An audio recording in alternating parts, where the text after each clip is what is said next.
Majority numbers கிடைக்கல. அந்த இப்ப டைம் என்ன ஃப்ரீ ஆகுது. இன்னும் இருக்கு. நம்ம காங்கிரஸ் இந்த மாதிரி கட்சிகளுக்கு எதுவும் அழைப்பு விடுக்கிறோமா? ஏற்கனவே பேசினீங்க. எனக்கு அதுல நான் அரசியலுக்குள்ள நான் போக விரும்பல. நீங்க என்ன சொன்னீங்கன்னா ஃபாதரா ஒரு தகப்பனா என்ன ஃபீல் பண்றீங்கன்னு கேட்டேன். அதுக்கு பதில் சொல்லிட்டு இருக்கேன். நீங்க அவங்களோட சேருவாங்களா அது எனக்கு தெரியாது. அது யார் எடுக்க வேண்டிய முடிவு?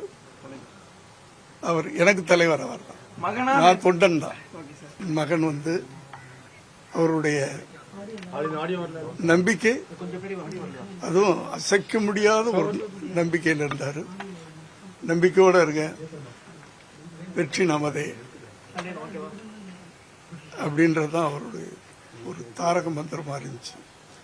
அது நான் என்ன சொல்றேன்னா, அரசியலை தாண்டி இளைஞர்களுக்கு அது ஒரு நம்பிக்கை. அதாவது முதல்ல நம்ம வாழ்க்கையில உயர்வோம், இதை அச்சீவ் பண்ணுவோம் அப்படின்ற நம்பிக்கை நமக்கு இருக்கணும். முதல்ல அது ஒவ்வொருத்தருக்கும் இருக்கணும். இளைஞர்களுக்கு அந்த நம்பிக்கை தான் நம்மளை உழைக்கிறதுக்கு தூண்டும்.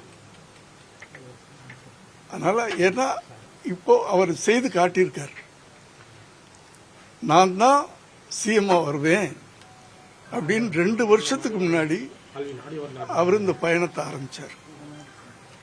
சும்மா அவரு சொல்லிட்டு சும்மா வீட்டில் உட்கார்ல, அதுக்காக இறங்கி அவ்வளவு கஷ்டப்பட்டு இருக்காரு. எவ்வளவோ எதிர்ப்புகள், எவ்வளவோ சோதனைகள், என்னென்னமோ அத்தனையும் அவர் தாண்டி இன்னைக்கு